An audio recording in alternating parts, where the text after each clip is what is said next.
देवता, दैत्य, सिद्ध, अप्सराएं, किन्नर तथा चारणगण परम आनंद को प्राप्त हुए। अमृत की उत्पत्ति भगवान का मोहिनी रूप द्वारा देवताओं को अमृत पिलाना, शिव के द्वारा राहु से चंद्रमा की रक्षा तथा शिव के लिए दीपदान, रुद्राक्ष धारण और विभूति धारण का महात्म्य। लोमस जी कहते हैं, तदंतर लक्ष्मी जी के साथ परम आनंदमय भगवान विष्णु को प्रणाम करके देवता और दैत्य पुनः अमृत के लिए समुद्र मथने लगे। उस समय समुद्र से महायशस्वी धन्वंतरी जी प्रकट हुए। उनकी तरुण अवस्था थी तथा वे द्वितीय शंकर की भांति मृत्यु पर विजय पा चुके थे। उन्होंने अपने दोनों हाथों में अमृत से भरा हुआ कलश ले रखा था। देवता जब तक उनके मनोहर स्वरूप का दर्शन करने में लगे थे, तब तक वृषपर्वा दैत्य ने बलपूर्वक उनके हाथ का कलश छीन लिया। इस प्रकार उस सुधा पूर्ण कलश को लेकर अमृत पान के लिए उत्सुक हुए दैत्य पाताल लोक में चले आए। जब पीछे-पीछे देवता भी वहां आए, तब राजा बलि ने उनसे कहा, देवताओं, तुम सब लोग तो रत्नमय सामग्रियां पाकर कृतार्थ हो चुके हो। हमने तो केवल इस अमृत को ही पाकर संतोष किया है। अब तुम लोग प्रसन्नता पूर्वक शीघ्र यहाँ से स्वर्गलोक को चले जाओ। राजा बलि के द्वारा इस प्रकार फटकारे जाने पर संपूर्ण देवता भगवान नारायण के समीप गए। भगवान ने देखा देवताओं का मनोरथ भंग हो चुका है। तब उन्होंने अपनी वाणी से आश्वासन देते हुए कहा, देवताओं, डरो मत। मैं योग माया के प्रभाव से दानवों को मोहित करके तुम्हारे लिए अमृत ले आऊंगा। यो कहकर अनाथों को शरण देने वाले भगवान विष्णु ने सब देवताओं को वही ठहराकर मोहिनी रूप धारण किया। इधर दैत्य आपस में ही रोषपूर्ण बातें कर रहे थे। उनमें अमृत के लिए परस्पर विवाद छिड़ गया था। इसी समय मोहिनी देवी वहां आई। संपूर्ण प्राणियों के मन को मोह लेने वाली उस युवती को देखकर दैत्य लोग आश्चर्यचकित हो उठे और प्यासी आंखों से उसकी ओर देखने लगे। राजा बलि ने कहा, महाभागे, मेरी एक बात मानो। हम सब लोगों के विवाद की शीघ्र ही शांति हो जाए, इसके लिए तुम ही इस अमृत का विभाजन कर दो। श्री मोहिनी बोली, विद्वान पुरुषों को स्त्री का विश्वास नहीं करना चाहिए। झूठ, साहस, माया, मूर्खता, अत्यंत लोभ, अपवित्रता और निर्दयता ये स्त्रियों के स्वाभाविक दोष हैं। उनमें स्नेहहीनता और धूर्तता भी होती है। इस बात को यथार्थ जानना चाहिए। जैसे पक्षियों में कौवा और शिकारी जीवों में सियार धूर्त है, वैसे ही मनुष्यों में स्त्री सदा धूर्त होती है। यह बात बुद्धिमान पुरुषों को भली-भांति समझ लेनी चाहिए। मेरे साथ आप लोग मित्र भाव कैसे प्रकट कर रहे हैं? यहाँ यह बात सर्वथा अज्ञात है कि आप कौन हैं और मैं कौन हूँ। आप सब लोग कर्तव्य और अकर्तव्य के ज्ञान में निपुण हैं। अतः आपको भलीभांति सोच विचार कर ही पराई बुद्धि से अपने हित साधन का प्रयास करना चाहिए। राजा बलि ने कहा, देवी, तुम यथोचित विभाग करके आज हम सबको अमृत बांट दो। तुम जिसे जितना दोगी उतना ही हम ग्रहण कर लेंगे। यह बात तुमसे सत्य सत्य कह रहे हैं। राजा बलि के यो कहने पर सर्वमंगला महादेवी मोहिनी दैत्यों को लौकिकी गति का दर्शन कराती हुई सी बोली, श्रेष्ठ असुरगण, आप लोग किसी अनिवर्चनीय देव की सहायता से अपने कार्य में सफल हुए हैं।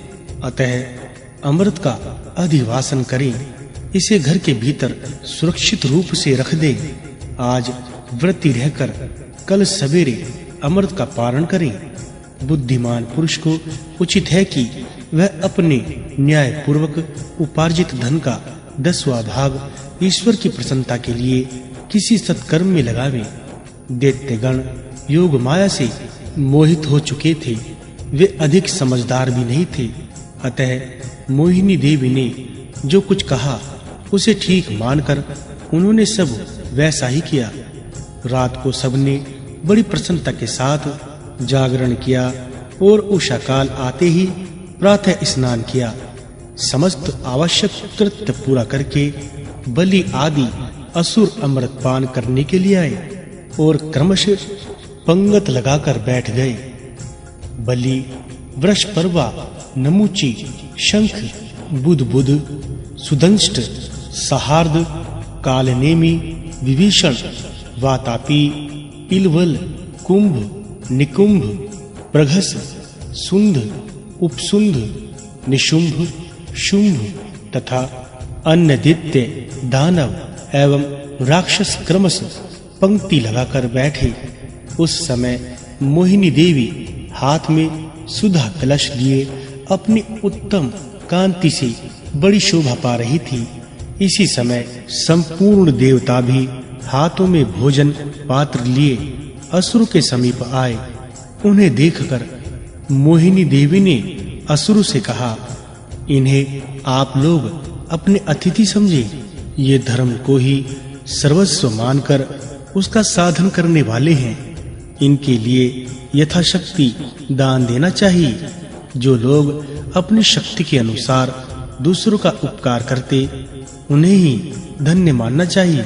वे ही संपूर्ण जगत के रक्षक तथा परम पवित्र हैं, जो केवल अपना ही पेट भरने के लिए उद्योग करते हैं।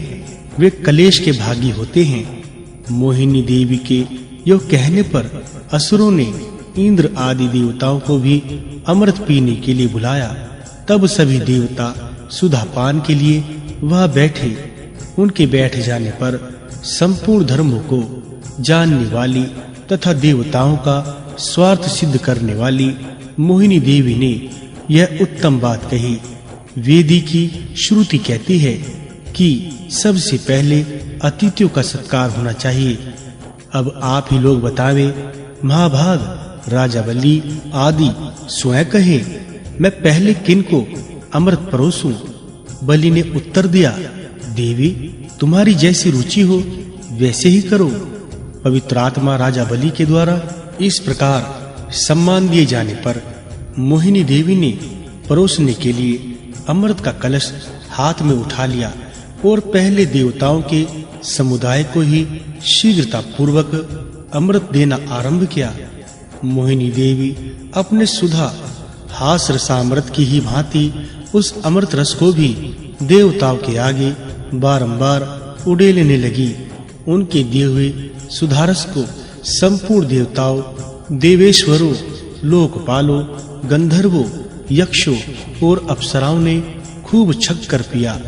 उस समय राहु नामक दैत्य अमृत पीने के लिए देवताओं की पंक्ति में जा बैठा। उसने जो ही अमृत पीने की इच्छा की, सूर्य और चंद्रमा ने अमित तेजस्वी भगवान विष्णु को उसकी सूचना दे दी। तब भगवान ने विकृत एवं विकराल शरीर वाले राहु का मस्तक काट डाला। उसका कटा हुआ मस्तक आकाश में उड़ गया और धड़ पृथ्वी पर गिर पड़ा। उस समय 100 करोड़ मुख्य दैत्य गरजते तथा महान बल पराक्रम वाले देवताओं को युद्ध के लिए ललकारते हुए आगे बढ़े। महाकाय राहु चंद्रमा को अपना ग्रास बनाकर इंद्र के पीछे दौड़ा। वह संपूर्ण देवताओं पर ग्रास लगाता जा रहा था। राहु यद्यपि एक ही था, तथापि वह सर्वत्र पहुंचा हुआ दिखाई देता था। यह देख देवता भय से विहल हो चंद्रमा को आगे करके बड़ी उतावली के साथ भागे और पृथ्वी छोड़कर स्वर्गलोक में चले गए। वे स्वर्ग में जो ही पहुंचे तो ही राहु भी महान वेग से उनके आगे आकर खड़ा हो गया। वह चंद्रमा को निगल जाना चाहता था। यह देख चंद्रमा ने भय से व्याकुल हो भगवान शंकर की शरण में जाने का विचार किया। वे मन ही मन शिव जी का स्मरण करके स्तुति करने लगे। देवेश, आप हमारे रक्षक हों। वृषभध्वज, मुझे संकट से उबारे। शरणागत की रक्षा करने वाले श्री पार्वती पते, अपनी शरण में आए हुए मेरी रक्षा करिए। उनके इस प्रकार स्तुति करने पर सबका कल्याण करने वाले भगवान सदाशिव वहीं प्रकट हो गए और चंद्रमा से बोले, डरो मत। यूं कहकर उन्होंने चंद्रमा को अपनी जटाजुट के ऊपर रख लिया। तब से चंद्रमा उनके मस्तक पर श्वेत कमल पुष्प की भांति शोभा पा रहे हैं। चंद्रमा की रक्षा होने के पश्चात राहु भी वहां आ पहुंचा और भगवान शिव की स्तुति करने लगा। शांत स्वरूप भगवान शिव को नमस्कार है। आप ही ब्रह्मा और परमात्मा हैं। आपको नमस्कार है। लिंग रूपधारी महादेव जगतपते, मैं आपको नमस्कार करता हूँ। आप संपूर्ण भूतों के निवास स्थान, दिव्य प्रकाश रूप तथा प्रकाश स्वरूप है। सब भूतों के पालक है। आपको नमस्कार है। महादेव, आप समस्त जगत की आनंद प्राप्ति के कारण है। आपको प्रणाम है। मेरा भक्ष्य चंद्रमा इस समय आपके समीप आया है, उसे आप मुझे दे दीजिए। राहु की इस प्रार्थना से भगवान सोमनाथ बहुत संतुष्ट हुए और उन्होंने राहु से इस प्रकार कहा, मैं संपूर्ण भूतों का आश्रय हूँ। देवता और असुर सबको मैं प्रिय हूँ।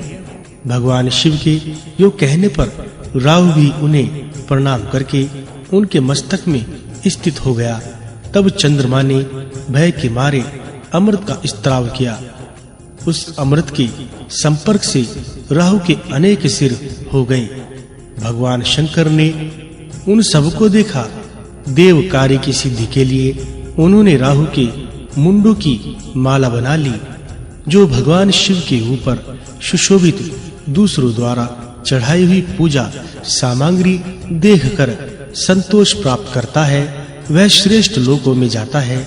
जो कार्तिक मास की रात्रि में श्रद्धा पूर्वक शिव जी के समीप दीपमाला समर्पित करता, उसके चढ़ाए हुए वे दीप शिवलिंग के सामने जितने समय तक जलते हैं, उतने हजार युगों तक दाता स्वर्ग लोक में प्रतिष्ठित होता है।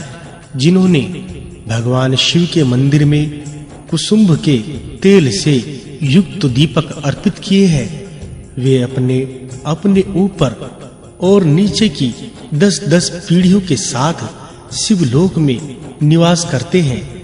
दीपदान के फल से वे ज्ञानी होते हैं। जो कपूर, अगर और धूप से भगवान सदाशिव की पूजा करते हैं और प्रतिदिन कपूर की आरती उतारते हैं, वे सायुज्य मुक्ति को प्राप्त होते हैं। जो दान के समय, तपस्या में, तीर्थ में और पर्व काल में आलस्य छोड़कर रुद्राक्ष धारणा पूर्वक शिव की पूजा करते हैं, उनका पुण्य अक्षय होता है। द्विजवरों, भगवान शिव ने जिन रुद्राक्ष का वर्णन किया है, उसे आप लोग सुने। रुद्राक्ष एक मुख से लेकर 16 मुख तक के होते हैं। उनमें से पंचमुख तथा एक मुख, ये 2 प्रकार के रुद्राक्ष मनुष्य द्वारा धारण करने योग्य एवं श्रेष्ठ समझने चाहिए। जो प्रतिदिन एक मुख रुद्राक्ष धारण करते हैं, उन मनुष्य को जीवन मुक्त जानना चाहिए। जो प्रतिदिन पंचमुख रुद्राक्ष धारण करता, वह रुद्रलोक में जाता है और उन्हीं के साथ आनंद का भागी होता है। जब तप, क्रिया, योग, स्नान और देव पूजा आदि जो भी शुभ कर्म किया जाता है, वह रुद्राक्ष धारण से अनंत फल देने वाला हो जाता है। जो मंत्र पूत विभूति से अपने ललाट में त्रिपुंड धारण करते, वे रुद्रलोक में रुद्र होते हैं। कपिला गाय के गोबर को भूमि पर गिरने से पहले ही हाथ पर ले ले और उसे सुखाकर विभूति के लिए संग्रह करे। विभूति सब पापों का नाश करने वाली बताई गई है। पहले ललाट में प्रयत्न पूर्वक अंगूठे से एक रेखा बनानी चाहिए, फिर मध्यमा अंगुली को छोड़कर अनामिका और तर्जनी इन 2 अंगुलियों से 2 रेखाएं खींची।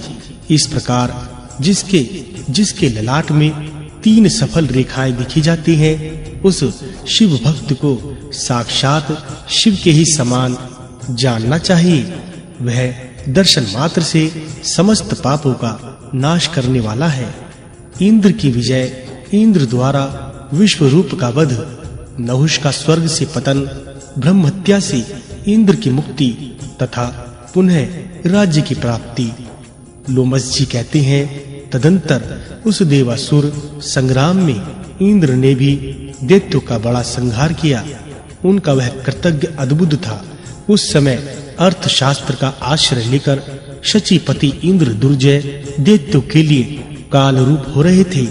जब इस प्रकार असुर मारे जा रहे थे, उस समय इंद्र को रोकने के लिए भगवान नारद जी वहां पधारे और यूं बोले, असुरों के मंडल में जो वीर योद्धा मारे गए हैं, उनके बाद अब तुम भयभीत सैनिकों की हत्या क्यों कर रहे हो?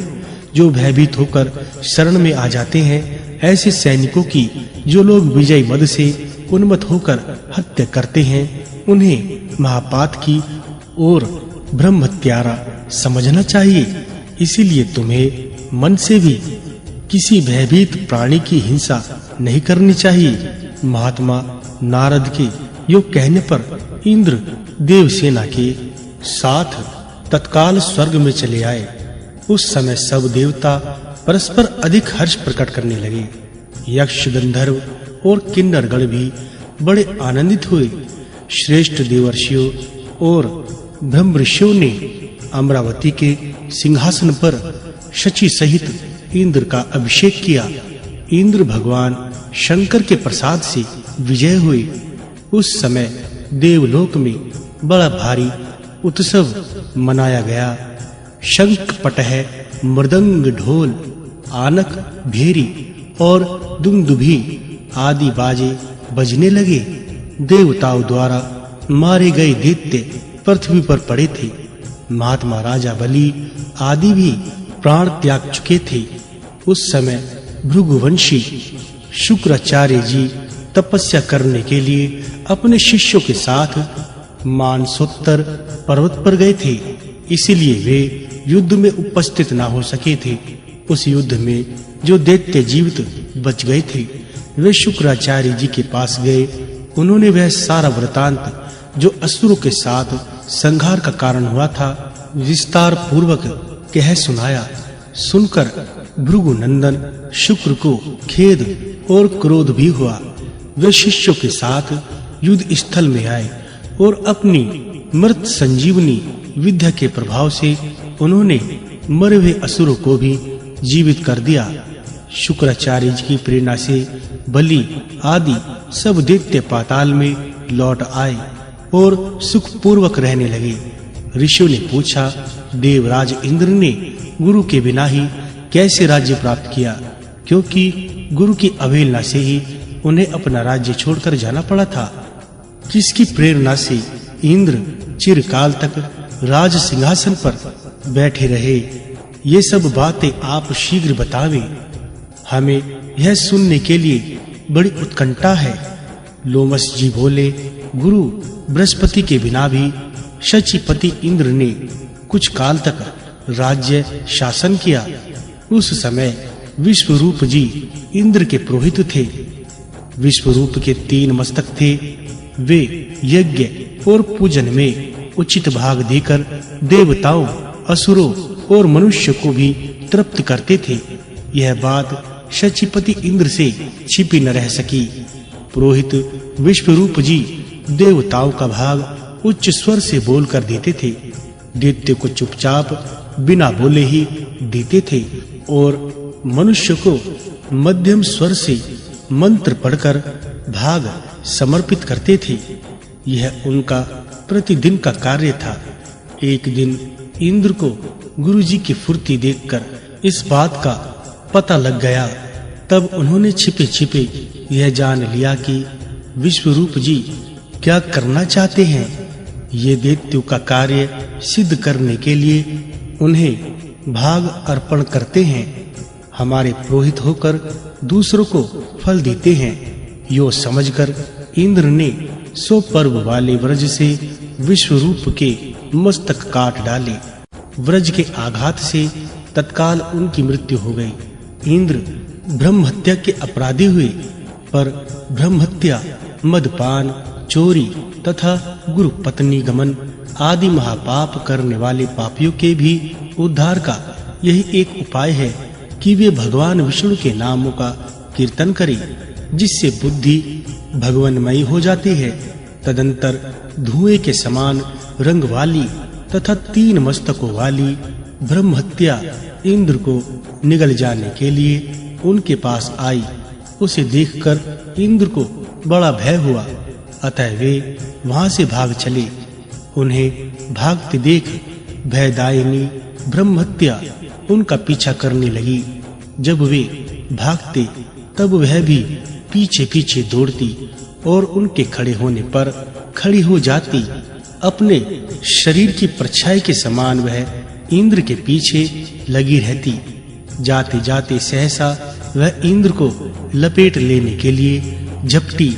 इतने में ही इंद्र बड़ी फुर्ती के साथ पानी में कूद पड़े और वही गोता लगा गए, मानो वे चिरकाल से जल में ही निवास करने वाले कोई जलचर जीव हो। इस प्रकार उस जल में बड़े दुख से निवास करते हुए इंद्र के 300 दिव्य वर्ष पूरे हो गए। उस समय स्वर्ग लोक में भयंकर अराजकता छा गई। देवता और तपस्वी ऋषि भी चिंतित हो उठे।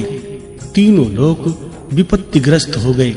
जिस राज्य में एक भी ब्राह्मण हत्यारा निर्भय होकर निवास करता है, वहाँ साधु पुरुषों की अकाल मृत्यु होती है।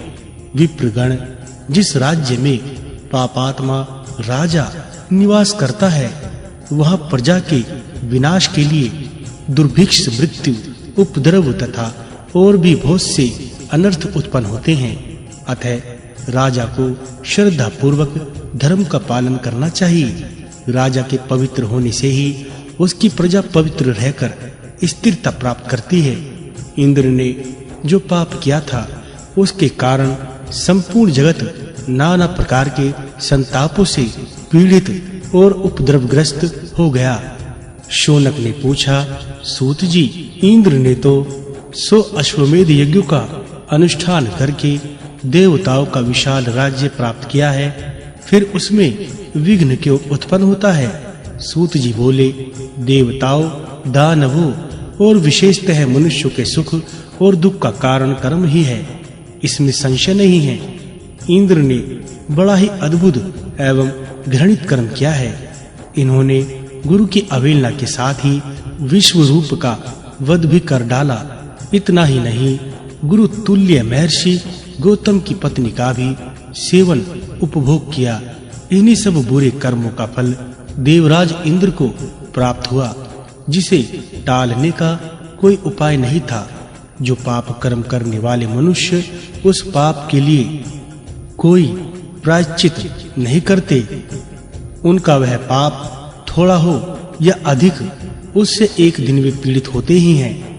विप्रगण, यदि पाप बन जाए तो उसकी पूर्णतः शांति के लिए तत्काल प्रायश्चित करना चाहिए। पापों का प्रायश्चित अनेक प्रकार का बतलाया गया है। उपपातक अधिक काल तक रह जाने या बार-बार उसकी आवृत्ति होने पर महापातक के रूप में परिणित हो जाता है। जो मनुष्य सवेरे, दोपहर और शाम को सदा स्वधर्म पालन रूप तपस्या करते हैं, उनका पाप नष्ट हो जाता है तथा वे उत्तम लोक प्राप्त करते हैं। इसलिए दुराचार परायण इंद्र को इस पाप कर्म का ही फल मिला है। विप्रगण उस समय की परिस्थिति पर भली भांति विचार करके संपूर्ण लोकपाल एकत्रित हो बृहस्पति के पास गए और अपना सब मनोगत विचार उन पर प्रकट किया। उन्होंने स्थिरचित होकर इंद्र की सब बातें गुरु बृहस्पति से कह सुनाई। देवताओं की बात सुनकर परम बुद्धिमान बृहस्पति जी ने सर्वत्र फैली हुई अराजकता को लक्ष्य करके सोचा, अब क्या करना चाहिए? इस समय हमारा कर्तव्य क्या है? देवताओं, पवित्र आत्मा, ऋषियों तथा संपूर्ण लोगों का कल्याण कैसे होगा? मन ही मन इन सब बातों को सोचकर और कर्तव्य अकर्तव्य का विचार करके महायशस्वी बृहस्पति जी देवताओं के साथ इंद्र के पास चले। वे तुरंत ही उस जलाशय पर जा पहुंचे जिसमें इंद्र छिपे हुए थे और जिसके तट पर भयानक चंडालिका के रूप में ब्रह्महत्या खड़ी थी। वे संपूर्ण देवता और महर्षि जलाशय के किनारे बैठ गए। गुरु बृहस्पति जी ने स्वयं इंद्र को पुकारा। उनकी आवाज सुनकर इंद्र उठकर खड़े हो गए। उस समय उन्हें अपने गुरु बृहस्पति जी का दर्शन हुआ। इंद्र के मुख पर आंसू की धारा बह चली। उन्होंने सामने खड़े हुए बृहस्पति जी को तथा वहां आए हुए संपूर्ण तपस्वी मुनियों को शीघ्रता पूर्वक प्रणाम किया। फिर दीन वदन हो अपने ही किए हुए अज्ञान सूचक महान कुकर्मों पर मन ही मन भली भांति विचार करके वे बोले, प्रभु, इस समय मेरे द्वारा पालन करने योग्य कौन सा कर्तव्य है? बताइए। उद्धार बुद्धि वाले भगवान बृहस्पति ने हंसकर उत्तर दिया, इंद्र, पहले तुमने जो कुछ किया था उसी कर्म का यह फल आज तुम्हें मिल रहा है। केवल भोग से ही इसका क्षय होगा। धर्मशास्त्रकारों ने ब्रह्महत्या के लिए कोई प्रायश्चित नहीं देखा है। उनकी दृष्टि में ब्रह्महत्या दूर करने के लिए कोई प्रायश्चित है ही नहीं। अनजाने में जो पाप हो जाता है उसी के निवारण का उपाय धर्मशास्त्र यज्ञ विद्वानों ने बताया है। जो पाप स्वेच्छा पूर्वक जानबूझकर किया जाता है उसके प्रतिकार का कोई उपाय नहीं है। इच्छा पूर्वक जानबूझकर किया हुआ पाप अनिच्छा या अज्ञान पूर्वक किए हुए पाप की श्रेणी में नहीं आ सकता। विषय भेद से इन दोनों प्रकार के पापों का प्रायश्चित नियत किया गया है। जानबूझकर किए हुए पाप के लिए मरणांत प्रायश्चित का विधान है। अज्ञान जनित पाप के लिए विशेष प्रायश्चित बताया गया है। तुमने जो पाप किया है वह अनजाने में नहीं हुआ। तुम्हारे द्वारा स्वयं जानबूझकर विद्वान पुरोहित ब्राह्मण का वध किया गया है, अतः उसके निवारण का कोई उपाय नहीं है। जब तक मृत्यु नहीं हो जाती तब तक तुम इस जल में ही स्थिर भाव से पड़े रहो। दुर्मते, तुम्हारे 100 अश्वमेध यज्ञ का फल उसी समय नष्ट हो गया था जब तुमने ब्राह्मण की हत्या की थी। जैसे छेद वाले घड़े में थोड़ा भी जल नहीं ठहरता, उसी प्रकार पापी मनुष्य का पुण्य प्रतिक्षण नष्ट होता रहता है। बृहस्पति जी का यह वचन सुनकर इंद्र ने कहा, गुरुदेव, इसमें संदेह नहीं कि मेरे कुकर्म से ही मुझे ऐसी दुर्दशा प्राप्त हुई है। अब आप इन देवर्षियों के साथ शीघ्र ही अमरावतीपुरी को पधारे और देवताओं तथा संपूर्ण लोकों का कार्य सिद्ध करने के लिए आपके मन में जो अच्छे प्रतीत हो उन्हें इंद्र बना ले। मैं तो इस ब्रह्महत्या से आवृत होने के कारण अब मरे हुए के ही समान हूँ।